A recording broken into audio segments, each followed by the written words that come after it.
We need that. We need that very much.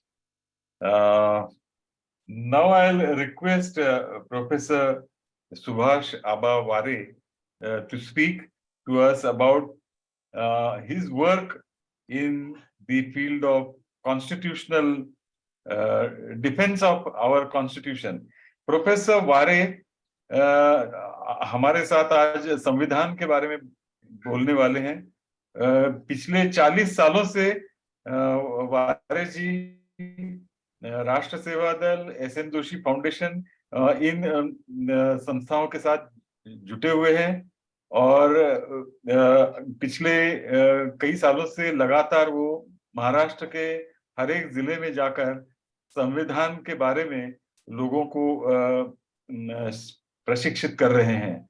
और professor वारे ने अभी वो स्वराज अभियान से जुटे हैं और 2014 में उन्होंने पुणे लोकसभा चुनाव क्षेत्र से चुनाव भी लड़ा था। उस समय आम आदमी पार्टी की तरफ से उन्होंने चुनाव लड़ा था। आजकल स्वराज अभियान से आप जुटे हुए हैं। प्रोफेसर वारे। धन्यवाद आशुतोष जी, और जनशक्ति के सभी साथियों को मैं धन्यवाद देना चाहता हूं कि आज के माहौल में जिस विषय पर एक विचार विमर्श संवाद होने की जरूरत है, उस पर हम सभी लोगों को उन्होंने इकट्ठा लाया। तो जनशक्ति के सभी साथियों को बहुत बहुत धन्यवाद। संविधान के बारे में मैं बात करूंगा जो समय दिया है उसमें, लेकिन अभी जया जी ने बहुत अच्छे तरीके से एग्रेरियन क्राइसिस के बारे में जो बात रखी, उसमें बहुत संक्षेप में मैं 3 मुद्दे जोड़ना चाहूंगा। आखिर में उन्होंने कोऑपरेटिव फार्मिंग की बात कही, तो मुझे अचानक से याद आया कि 1944 में शेड्यूल्ड कास्ट फेडरेशन, ये जो डॉक्टर बाबा साहेब अम्बेडकर जी की पार्टी थी, तो उस पार्टी की तरफ से संविधान सभा को जो निवेदन दिया गया था, उसमें उद्योग और खेती के राष्ट्रीयकरण की मांग की थी। और उसमें खेती के मतलब एक इकोनॉमिकली वायबल फील्ड क्या होगा खेती का, वो कैलकुलेट करके उतना इकोनॉमिक वायबल फील्ड राष्ट्रीयकरण के बाद प्रत्यक्ष रूप से खेती करने वाले 10 किसानों को एक, जिसे मराठी में गट शेती कहते हैं, तो कोऑपरेटिव फार्मिंग के लिए 10 किसानों को उतना इकोनॉमिकली वायबल फील्ड दिया जाए और उसके लिए सरकार मदद करे। तो ये कोऑपरेटिव फार्मिंग की बात एक परोक्ष रूप से बाबा साहेब ने तभी कही थी, लेकिन संविधान सभा के मसौदा समिति के अध्यक्ष होने के बावजूद बाबा साहब के सभी विचार संविधान में नहीं आए। दूसरी एक बात मैं कहना चाहूंगा कि जो किसान आंदोलन हुआ 13 महीने, बहुत ही अभिमानास्पद बात है। मैं खुद उसका हिस्सा था और हम लोग कह रहे हैं कि किसान आंदोलन यशस्वी हुआ, लेकिन दिक्कत यह है कि किसान आंदोलन शुरू होने से पहले जिन चीजों के लिए हम सरकार के पास जाते थे, और खास करके खेती के विकास के लिए, खेती के मतलब फसल के दाम के लिए भी, और उसके पहले खेती के विकास के लिए जो फंड्स चाहिए, और खास करके वो पब्लिक इन्वेस्टमेंट खेती में आनी चाहिए, और बजट के माध्यम से जो हम मांग कर रहे थे, तो मोदी जी ने जो कानून लाए उसका मतलब ये था कि जो आप हमें मांग रहे हैं उसी के लिए हम आपको पर्याय दे रहे हैं।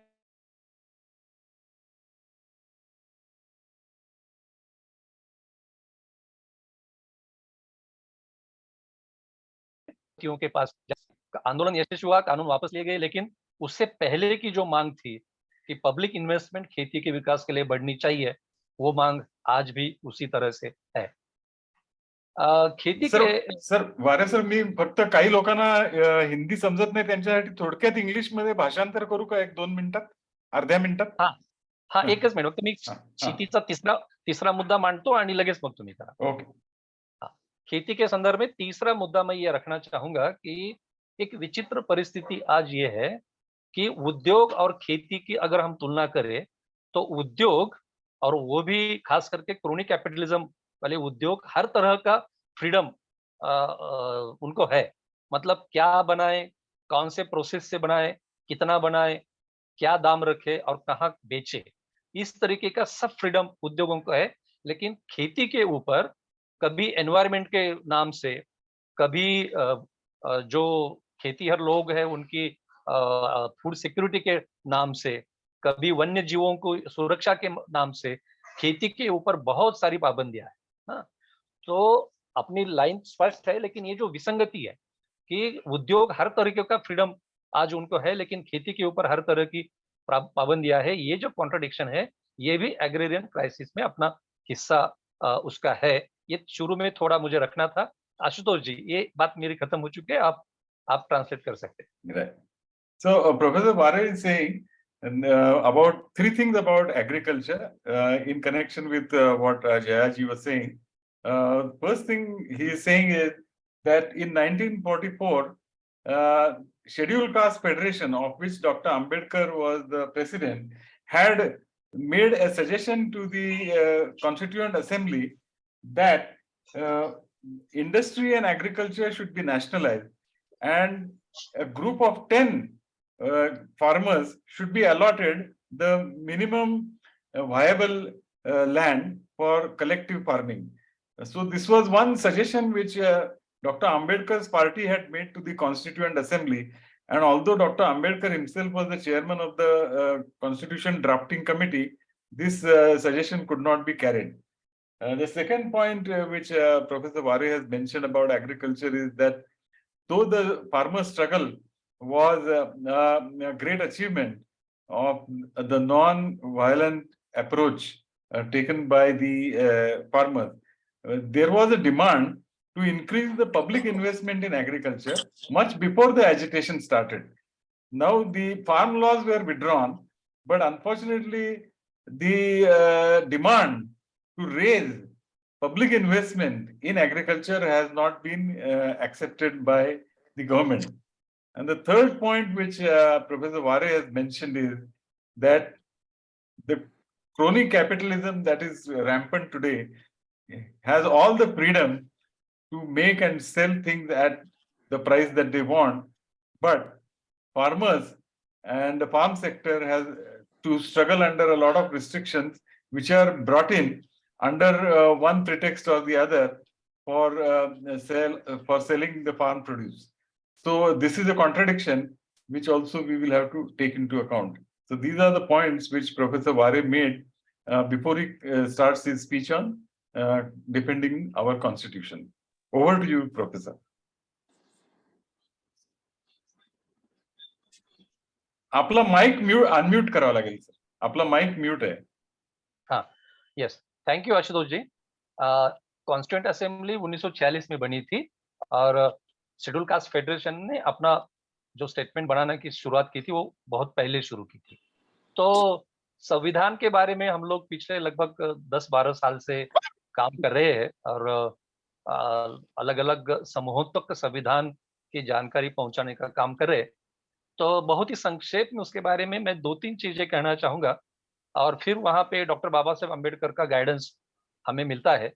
संविधान सभा के कामकाज के दौरान बाबा साहब ने 2 समय ऐसी बातें कही थी कि जो आज भी संविधान को बचाने के अभियान में या डेमोक्रेसी को बचाने के अभियान में हमें मार्गदर्शन कर सकती है.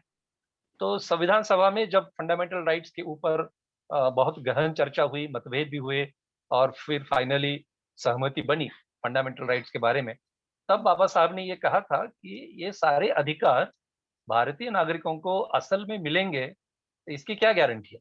तो ये आशंका खुद बाबा साहब ने जताई थी और फिर उसका जो एक बात सोल्यूशन उन्होंने ये कहा था, मतलब मैक्रो लेवल पे, कि सिर्फ संसद के भरोसे या सिर्फ न्यायालय के भरोसे संविधान ने दिए हुए अधिकार लोगों तक नहीं पहुंचे, लेकिन जब तक भारतीय लोगों का सामूहिक सत्सद विवेक संवैधानिक मूल्यों के पीछे खड़ा नहीं रहता, तब तक संविधान ने दिए हुए अधिकार लोगों को असल में नहीं मिलेंगे.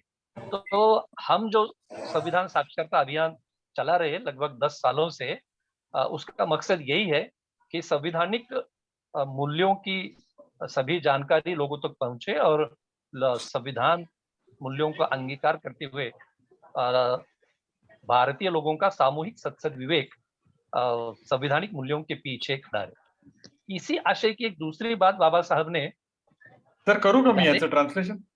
दोन्हीमध्ये संबंध आहे म्हणून मी दुसरा मुद्दा, डायरेक्टिव प्रिंसिपल्स के बारे में जब चर्चा चल रही थी संविधान सभा में, तो बहुत सारे संविधान सभा के सदस्यों ने यह कहा था कि अगर directive principles enforceable by court नहीं होंगे, डायरेक्टिव प्रिंसिपल्स को अगर न्यायालय द्वारा उसकी अमलबजावनी होने का अगर अधिकार नहीं होगा, तो ऐसे डायरेक्टिव प्रिंसिपल्स का क्या फायदा है? मतलब ये जिसको कुछ दांत नहीं है, कुछ नहीं है ऐसे। तो उस समय बाबा साहब ने ये कहा था कि हर चीज न्यायालय के माध्यम से ही एग्जीक्यूट हो, ये जरूरी नहीं है।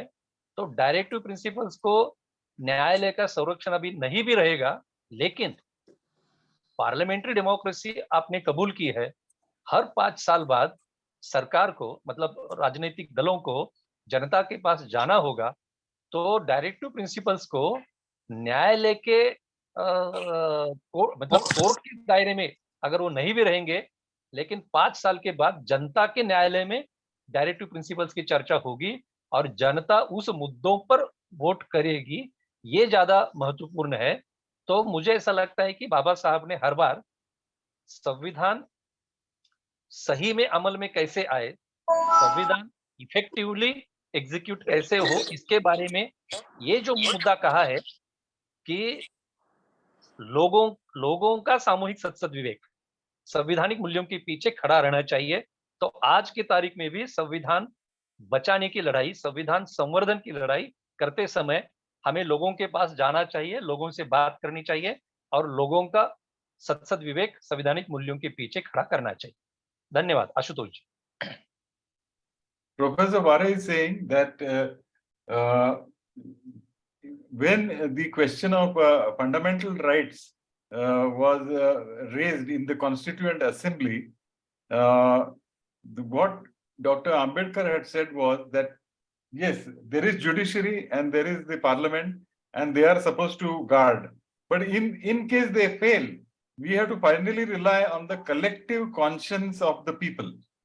And this is what he emphasized again and again, that without the collective conscience of people, neither judiciary nor the parliamentary system will be able to function effectively.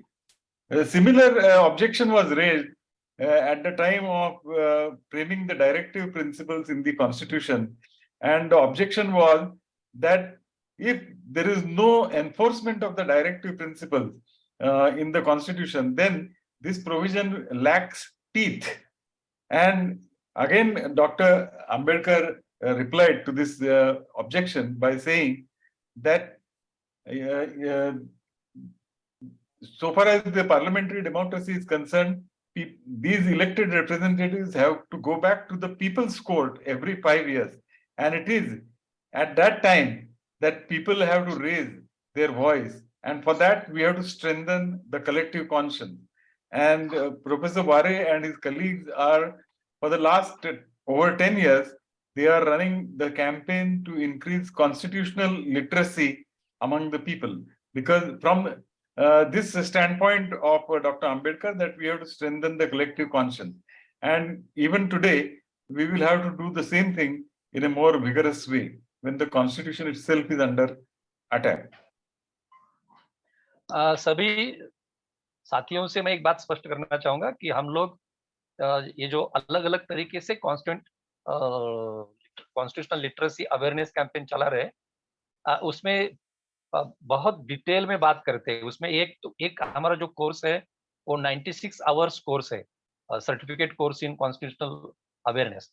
लेकिन आज समय बहुत कम है, इसलिए मैं एक ही मुद्दे पे ज्यादा एम्फेसिस करना चाहता हूं। और उसी परिप्रेक्ष्य में मेरा अगला मुद्दा ये है कि आज हम ये कहते हैं कि आज इनडायरेक्ट इमरजेंसी है। इंदिरा गांधी जी ने 1975 में जो इमरजेंसी लागू की थी वो डायरेक्ट इमरजेंसी थी। आज इनडायरेक्ट इमरजेंसी जैसी बात है और हम लोग चाह रहे हैं कि इसका मुकाबला हम लोग कैसे करें। तो उस समय आप सभी को याद होगा कि बहुत सारे लोग सिविल राइट्स के बारे में सत्याग्रह करके जेल में चले गए थे। तो उसका एक अनुभव, मैं बहुत छोटा था उस समय, 11 साल का था, जब इमरजेंसी डिक्लेयर हुई थी तब।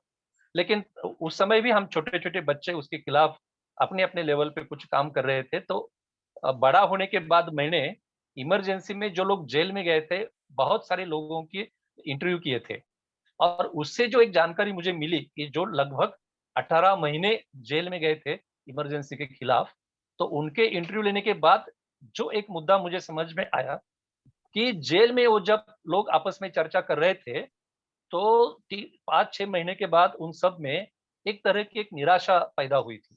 और वो निराशा इसलिए थी कि हम लोग तो सिविल राइट्स एनक्रोचमेंट का मुद्दा करके, सत्याग्रह करके जेल में आए हैं, लेकिन बाहर जनता के बीच जो असंतोष दिखना चाहिए था, वो पहले 2-3 महीने सिर्फ दिखा, और उसके बाद सब कुछ शांत हो गया। तो हम लोग तो जेल में आकर बैठ गए, जनता कुछ रिएक्शन नहीं दे रही है, और इंदिरा गांधी एक तरह से आयरन लेडी की तरह अपना कारोबार कर रही है, तो हम लोग की जिंदगी शायद अब जेल में ही चली जाएगी। इस तरीके की एक बात इंटरव्यू में मुझे पता चली। और उसके बाद एक सीरियस बात ये थी कि जब इंदिरा गांधी जी ने इलेक्शंस डिक्लेयर किए, तो कम से कम मैंने महाराष्ट्र के लोगों से बात की थी उस समय, तो जो जेल में थे, तो उनमें उनके बीच दो तरह के गुट पैदा हो गए थे। एक गुट ये कह रहा था कि इंदिरा गांधी जी ने अगर इलेक्शन डिक्लेयर किए हैं, तो कुछ सोच विचार करके किए होंगे, कुछ सर्वे करके किए होंगे। तो ऐसे हालात में जनता की कोई रिएक्शन तो हमने देखी नहीं पिछले साल भर में इमरजेंसी के खिलाफ। तो ऐसे हालात में चुनाव लड़ने का कोई फायदा नहीं है। लेकिन अंततः चुनाव लड़ने का निर्णय हुआ, और जनता पार्टी ने उस समय कितना यश सक्सेस मिला यह हम सब जानते हैं। तो मैं पिछले कई सालों से लोगों के बीच काम कर रहा हूँ। उससे मुझे एक बात का पता चला है कि कार्यकर्ता जितना वोकल होता है, कार्यकर्ता को जितनी जल्दी रिएक्शन देने की जल्दी होती है, उस तरीके की रिएक्शन देने की जल्दी मतदाता को नहीं होती है। मतदाता हर चीज को परखता है, सोचता है, और सही समय पे अपनी रिएक्शन देता है। तो वो जो जेल में बैठे लोगों का आकलन जो गलत साबित हुआ 1975 में, तो आज के तारीख में भी इनडायरेक्ट इमरजेंसी के खिलाफ लड़ते समय हमें लोगों के सतसत विवेक पे भरोसा रखना चाहिए, लोगों के पास जाना चाहिए, हमारा जो आकलन है वो भी बताना चाहिए, और लोगों से भी कुछ हमें सीखना चाहिए। लोग सही समय पर सही प्रतिक्रिया देते हैं।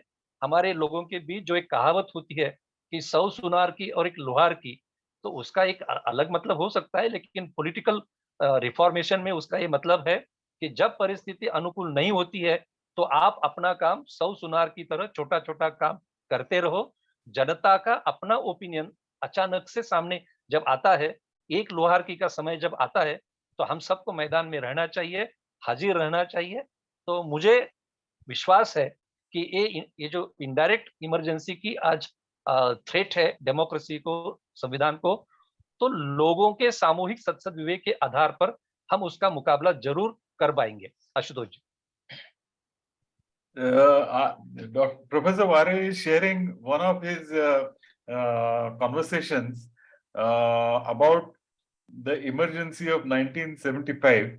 He was 11 years old, but later he talked to people who were in jail, and they had been jailed because they had taken part in satyagraha against emergency. And those who were in jail were saying that we organized the protest, police rounded us up, and we are now in jail in this emergency. And people outside, the general public outside, showed signs of restlessness for the first couple of months. But after that, we don't see any kind of protest or any kind of movement among the general public. And then Mrs. Gandhi declared the election in 1977, and again people inside the jail were thinking that there is no point in fighting the election because the general public doesn't seem to be at all interested in opposing this kind of emergency. But when the actual elections were held and Mrs. Gandhi was defeated and the Janata Party came to power, it showed very clearly that people had decided to express their dissent and dissatisfaction through the ballot box. And this shows that the general public takes time to form its opinion, whereas activists like us are very quick to form our response and frame our response, and we are in a hurry. But what we have to do is, when we go to people, even when we are trying to make them literate in terms of constitution, we also have to listen to them. We have to understand what they are saying. And this is of utmost importance for us as activists, that we not only put forth our point of view, but we also try to understand their experiences. Yes, sir. Okay Ashutosh ji, आखिरी मुद्दा रखना है मुझे, एक 3 minute मिलेंगे मुझे? Yes sir, yes sir. हाँ, okay. तो हम लोग जो कॉन्स्टिट्यूशनल लिटरेसी अवेयरनेस कैंपेन चला रहे हैं, उसमें हमेशा एक बात करते हैं कि 3 मुद्दों पे काम होना चाहिए। 3 मुद्दों पे काम का मतलब है, पहला मुद्दा ये है कि आज भी बहुत सारे लोगों को संवैधानिक मूल्यों के बारे में, संविधान ने जो अलग-अलग भूमिकाएं ली है, उसके बारे में जानकारी नहीं है।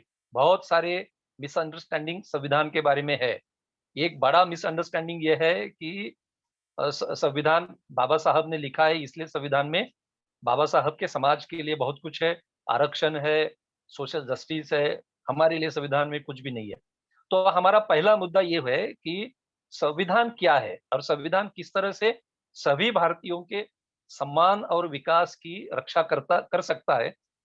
ये जो एजुकेशन है, ये एजुकेशन करते रहना चाहिए, ये पहला मुद्दा हमारा। इसको लेकर एक बहुत इंटरेस्टिंग बात मैं आखिर में कहूंगा। दूसरा जो मुद्दा है हमारे काम का, वो ये है कि संवैधानिक अधिकार संविधान में भले ही कितने ही क्रांतिकारी हो, लेकिन जब तक मतलब सिर्फ संविधान में है इसलिए उन पर अमल नहीं होगा, तो उसके लिए एक पब्लिक परसेप्शन बनाने की जरूरत है, या जिन्हें हम पीपल्स ऑर्गेनाइजेशन कहते हैं, जन संगठनों द्वारा संवैधानिक अधिकारों के लिए एक दबाव बनाने की जरूरत है। तो हम जिन लोगों से बात करते हैं, छात्रों से, युवाओं से, किसानों से, बहुत सारे असंगठित मजदूरों से, तो वहां हमारा दूसरा मुद्दा ये रहता है कि हर व्यक्ति अपने आप में इतना सक्षम नहीं होता है कि वो कोई जन आंदोलन खड़ा करे संवैधानिक अधिकारों के लिए, लेकिन अपने इर्द गिर्द, अपने तहसील में, अपने गांव में शिक्षा के अधिकार के लिए, रोजगार के अधिकार के लिए, चिकित्सा सुविधाओं माफक दरों में मिले, इसके लिए हर इस तरीके के कई आंदोलन जन संगठन चलाते हैं। तो संवैधानिक साक्षरता अभियान में सहभागी जो वॉलंटियर्स है, उनकी ये जिम्मेदारी है कि ऐसे जो आंदोलन चल रहे हैं वहां जाके सहयोग दे। तो जन संगठनों द्वारा इस तरीके का दबाव बढ़ाने की जरूरत है कि ये अधिकार लोगों तक पहुंचे। ये हमारा दूसरा मुद्दा रहता है। और तीसरा मुद्दा ये हमारा रहता है कि जो फंडामेंटल ड्यूटीज है सिटीजन्स की, तो फंडामेंटल ड्यूटीज निभाने को लेकर एक सामूहिक आविष्कार खड़ा होना चाहिए। कई बार कर्तव्यों के बारे में हम व्यक्तिगत तौर पर बात करते हैं। भारतीय समाज भी, मतलब पुराने जमाने में भी जो अध्यात्म है, वो अध्यात्म भी व्यक्तिगत मोक्ष की बात करता हूँ। और उसी तरीके से हमारे कई लोग आज की तारीख में करते उनके बारे में भी व्यक्तिगत तौर पर कोई एक व्यक्ति कितना नैतिक है और कहाँ पहाड़ पे बैठा है नैतिक बनकर, इससे कुछ नहीं होगा। तो बहुत सारे लोग सामूहिक तौर पर फंडामेंटल ड्यूटीज निभाने के लिए कोई कदम चले, ये ज्यादा जरूरी है। तो फंडामेंटल ड्यूटीज निभाने के लिए कोई एक सामूहिक आविष्कार पैदा हो, इन 3 मुद्दों पे हम काम करते हैं और उसी को लेकर ये कैंपेन हम महाराष्ट्र में चला रहे हैं। आशुतोष जी, आप इतना करें, फिर मैं बहुत 1 मिनट में आखिरी बात मैं फिर कहूंगा। So there are 3 points that we stress when we run the literacy constitutional literacy campaign. The first one is that many people believe that the Constitution was written by Dr. Ambedkar and it contains only provisions to benefit the scheduled castes and communities. But this is not true. Our Constitution provides for actually a dignified life for everyone, irrespective of caste or creed. That is point number 1. Point number 2 is that along with the constitutional literacy, what we are trying to say is that people's perceptions have to change, and they have to become active in raising and expressing their voice. So in the villages or rural areas, wherever there are people's agitations going on for very small things, it may be about education, it may be about a school, or it may be about primary health care center, but we encourage our teachers who are activists, who are teachers, to make sure that they take the participants in our programs to join and take part in these agitations, because then only their perceptions will actually change. And the third point is that our constitution also emphasizes duties, and in India we think of duties at a very individual level, but we have to also show how we can collectively express, collectively carry out our duties. So these are the three aspects that we stress in our constitutional literacy campaign. So it is not simply literacy, but it is also trying to bring about a change in their perception. Thank you Ashutosh ji. एक chat box में एक opinion आया है जिससे मैं बिल्कुल सहमत हूँ कि 1977 में बैलेट बॉक्स पे वोटिंग हुआ था और आज ईवीएम है। और ईवीएम के बारे में मैं ज्यादा बात नहीं करूंगा, लेकिन डेमोक्रेसी संशय के परे होनी चाहिए, निसंदेह होनी चाहिए डेमोक्रेटिक प्रोसेस। तो इसलिए ईवीएम बैन करना चाहिए, इससे मैं सहमत हूँ। लेकिन किसी भी मेजर अपोनेंट पार्टी से ईवीएम के बारे में कोई अभियान नहीं चल रहा है, ये बड़ी दुख की बात है। मैं सहमत हूँ। ओके, मेरी आखिरी बात मैं कहना चाहूंगा कि आज की तारीख में बहुत सारे संविधान विरोधक हैं। 4 साल पहले जंतर मंतर पर कुछ हिंदुत्ववादी संगठनों ने संविधान की उद्देशिका को जलाकर उसका वीडियो बनाया और सर्कुलेट किया, और कई बार लोग कहते हैं कि इस संविधान को हम बदल देंगे, इस संविधान को चेंज करने ही हम सत्ता में आए। तो ये जो संविधान विरोधक है उनकी असल प्रॉब्लम क्या है, इसको लेकर बहुत संक्षेप में मैं एक बात कहना चाहूंगा। तो कंगना रनावत, ये जो अभिनेत्री है, उसने बीच में एक बात कही थी कि 1947 में जो आजादी मिली थी वो झूठी आजादी है और वो भीख मांगकर हुई थी। मैं जिस संगठन का कार्यकर्ता हूँ, राष्ट्र सेवा दल नाम के, वो 1941 में बना है और 1942 के छोड़ो भारत आंदोलन में हमारे संगठन के हजारों कार्यकर्ताओं ने सत्याग्रह किया था, जेल में गए थे, शहीद भी हुए थे। तो ये आजादी भीख मांग कर मिली थी, ये बहुत संतापजनक स्टेटमेंट था। लेकिन कंगना रनावत का जो दूसरा स्टेटमेंट था वो ज्यादा गंभीर है और उसे हमें समझने की जरूरत है। कंगना रनावत ने ये कहा कि हमें असली आजादी 2014 में मिली है। तो इसका क्या मतलब है? तो संविधान विरोधी जो लोग हैं, 1950 के पहले भारत में 22% लोगों को चुनाव में वोट डालने का अधिकार था, सिर्फ 22% लोगों को। 1950 के पहले शिक्षा का अधिकार सबको नहीं था कानूनन। 1950 के पहले आजीविका के साधन, मीन्स ऑफ लाइवलीहुड हासिल करने का अधिकार सबको नहीं था। तो संविधान के माध्यम से मुट्ठीभर लोगों के विशेष अधिकार निरस्त किए गए और सभी लोगों को बराबर के अधिकार दिए गए। कंगना रनावत उन लोगों की प्रतिनिधि है जिनको 1950 के पहले विशेष अधिकार थे, उन मुट्ठीभर लोगों की प्रतिनिधि है। और उन्हीं लोगों का प्रॉब्लम यही है कि वो लोग ये मानते हैं कि 1950 के पहले हम कोई खास थे, हम कोई विशेष थे, लेकिन संविधान के कारण हमारी वो विशेष पोजीशन चली गई।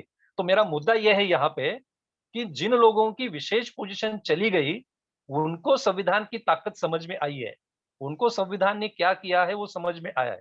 लेकिन बहुत सारे मासेस को, बहुजन लोगों को, जिन्हें सम्मान के साथ जीने का अधिकार ही सिर्फ संविधान के कारण मिला, ऐसे छोटे छोटे कस्बे, गांव, आदिवासी पाड़े, नोमैडिक ट्राइब्स के तांडे, यहाँ तक अभी तक संविधान का महत्व नहीं पहुंचा है। इसलिए हमें संविधान के बारे में बहुत बड़ा जागरण करने की जरूरत है।